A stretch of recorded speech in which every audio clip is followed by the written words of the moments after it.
Hey my dear friend, welcome back to your own channel. तो आज इस video में हम करने जा रहे हैं MCom first year IB5 unit number 15, जिसका जो चैप्टर का नाम है मैरीटाइम फ्रॉड। उसमें हम पढ़ेंगे कौन कौन से फैक्टर हैं, factors leading to commitment of maritime fraud. किन किन फैक्टर की वजह से मैरीटाइम फ्रॉड्स अगर होते हैं। ये बहुत ज़्यादा इंपॉर्टेंट क्वेश्चन है। हो सके तो इस क्वेश्चन को बहुत ही अच्छे से ध्यान से समझिएगा, क्योंकि ये क्वेश्चन जो है बहुत बार रिपीट हो चुका है अपने प्रीवियस ईयर क्वेश्चंस में। So let's go ahead. सबसे पहले हम ये जानते हैं कि मैरीटाइम फ्रॉड्स के क्या क्या फैक्टर हैं। तो सबसे पहले multiplicity of the party involve, क्योंकि जब भी हम इंटरनेशनल ट्रेड करते हैं तो उसमें बहुत सारी पार्टीज इन्वॉल्व होती है। Exporter, importer, insurer, bankers, agents, ship owner, charterer, तो बहुत सारी पार्टीज इन्वॉल्व होती है। जब ज़्यादा पार्टी इन्वॉल्व है तो फ्रॉड होने के बहुत ज़्यादा चांसेस हो जाते हैं। Second, had too much trust leading to lack of verification of document and standing of the parties involved and adoption of other precautionary measures। यानी कि हम क्या कर लेते हैं, सामने वाली पार्टी पे बहुत ज़्यादा ट्रस्ट कर लेते हैं, जिसकी वजह से हम डॉक्यूमेंट्स को और चीज़ों को वेरीफाई नहीं करते। जब हम चीज़ों को वेरीफाई भी नहीं कर रहे हैं, ठीक है, ट्रस्ट होने की वजह से हम कोई प्रिकॉशनरी मेजर्स भी नहीं ले रहे हैं, तो जिसकी वजह से फ्रॉड होने के चांसेस बहुत ज़्यादा इंक्रीज़ हो जाते हैं, just because of trust factor. ऐसा ट्रस्ट हम क्यों कर लेते हैं, क्योंकि हमने उन पार्टी के साथ बहुत ज़्यादा टाइम क्या किया होता है, ट्रेड किया होता है, तो हमें अभी तक ऐसी कोई दिक्कत आई नहीं होती, जिसकी वजह से हमारा ट्रस्ट क्या होता है, बिल्ड हो जाता है। और कई बार ऐसे चांसेस होते हैं कि वो पार्टी हमारे साथ क्या कर लेती है, फ्रॉड कर लेती है। उसके बाद थर्ड पॉइंट है problem of linear trade involving various type of cargoes and use of various type of transportation in carrying them from one destination to another. क्या होता है, कभी कभी हम क्या करते हैं, लीनियर ट्रेड का लीनियर शिपिंग का यूज़ करते हैं। लीनियर शिपिंग का मतलब क्या होता है कि जिसका एक फ़िक्स रूट होता है, फ़िक्स टाइम पीरियड होता है, फ़िक्स डेस्टिनेशन होती है, फ़िक्स शेड्यूल होता है। तो जब हम लीनियर शिपिंग का यूज़ करते हैं तो इसमें प्रॉब्लम क्या आती है कि वो शिप जो है सिर्फ एक शिपर का कार्गो लेके नहीं जाती, उसके पास जो कार्गोज होते हैं, जो गुड्स होते हैं, वो बहुत सारे शिपर्स के होते हैं। तो इसकी वजह से भी क्या होती है, प्रॉब्लम आती है, फ्रॉड होने में फ्रॉड के चांसेस बढ़ जाते हैं, क्योंकि एक शिपर का सामान ना हो के बहुत सारे शिपर्स का उसके अंदर सामान होता है। और कौन कौन सी प्रॉब्लम है जिसकी वजह से फ्रॉड होता है, क्योंकि जब भी हम क्या करते हैं, इंटरनेशनली गुड्स को ट्रांसपोर्ट करते हैं, शिप करते हैं, तो सिर्फ एक ट्रांसपोर्टेशन का यूज़ ना करके बहुत सारे ट्रांसपोर्टेशन का यूज़ किया जाता है, जिसकी वजह से फ्रॉड के चांसेस बहुत ज़्यादा इंक्रीज़ हो जाते हैं। लैक ऑफ टाइमली डिटेक्शन और investigation lead to lack of timely action, क्योंकि चीज़ों को हम टाइमली इन्वेस्टिगेट नहीं कर पाते, जिसकी वजह से क्या होते हैं, फ्रॉड होते हैं। हम जब टाइमली चीज़ों को इन्वेस्टिगेट नहीं कर पा रहे, टाइमली एक्शन नहीं ले पा रहे हैं, तो फ्रॉड के चांसेस बहुत ज़्यादा इंक्रीज़ हो जाते हैं। सो उसके बाद जो नेक्स्ट पॉइंट है, inadequacy and lack of timely survey and expert evidence. यानी कि जब भी हम क्या करते हैं, ट्रेड करते हैं, तो हम क्या करते हैं, कुछ मनी बचाने के लिए हम एक्सपर्ट एविडेंस नहीं लेते कुछ भी।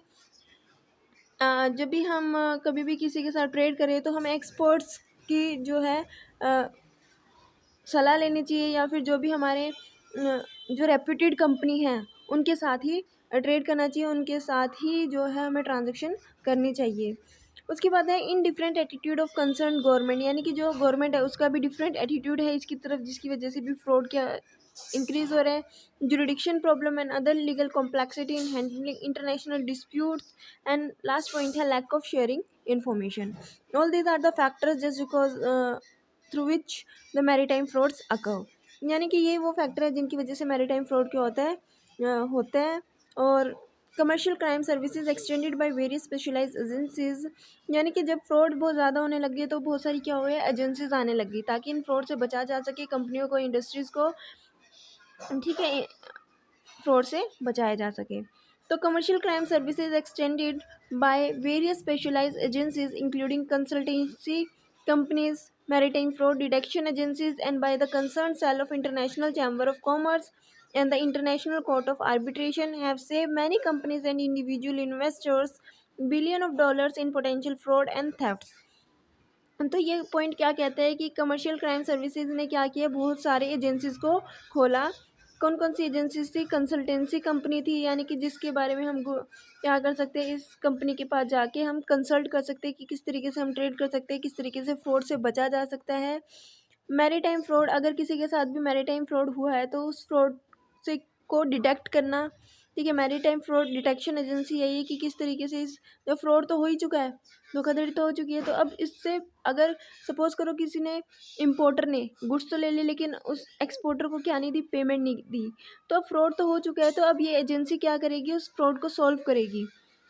Concern cell of International Chamber of Commerce, International Court of Arbitration, ये कुछ ऐसी कंपनीज है जो क्या की गई है, इस्टेब्लिश की गई है ताकि फ्रॉड्स को क्या किया जाए, निपटारा किया जाए फ्रॉड से, और इन्वेस्टिगेशन किया जाए जो भी मैटर्स है। तो इन सारी कंपनी ने मिलके क्या किया, बहुत सारी ऐसी कंपनी थी जिनके साथ फ्रॉड हुआ था, बहुत सारे ऐसे इंडिविजुअल्स थे जिनके साथ फ्रॉड हुआ था, तो उनकी बहुत सारी हेल्प की है और उनको फ्रॉड और थेफ्ट से क्या किया है, बचाया है through their ability to recognise अर्निंग वार्निंग सिग्नल।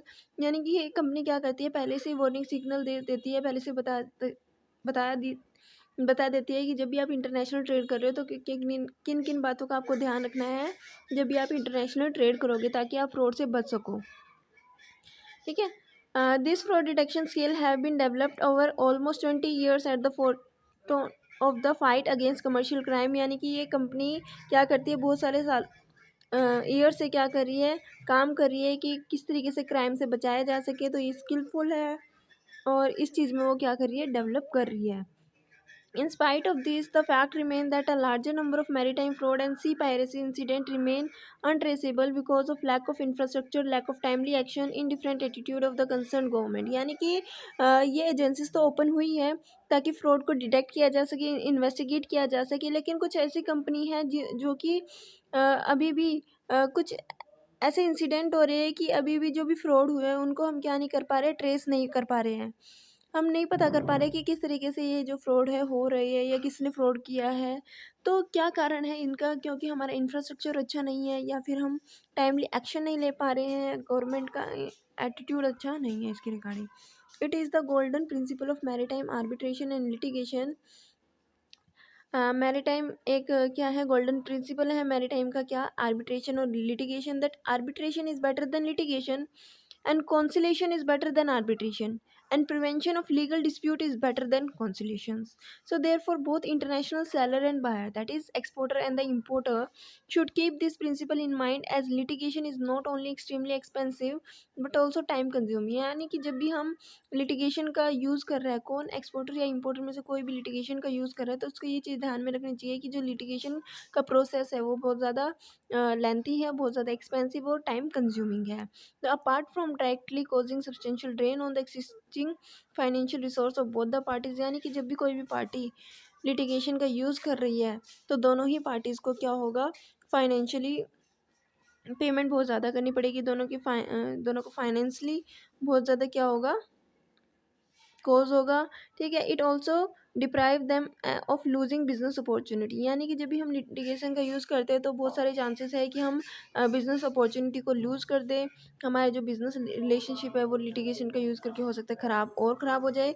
तो लिटिगेशन का तब यूज़ करना चाहिए जब हमारे पास और कोई मेजर्स नहीं दिख रहे हो हमें, जब हमें लास्ट में आके लिटिगेशन का यूज़ किया जाता है। Therefore litigation should be resort to as a measure of last resort. So I hope कि आपको ये वीडियोस अच्छी लगी होगी, और जो भी मैंने कंसेप्ट बताया, कौन कौन से फैक्टर है जिसकी वजह से मैरीटाइम फ्रॉड हुआ है, आपको ये वीडियो समझ में आई हो।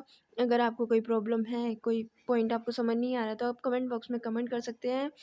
और अगर आपको ये वीडियो अच्छी लगी तो इस वीडियो को लाइक शेयर सब्सक्राइब करना मत भूलिएगा। Thanks for watching.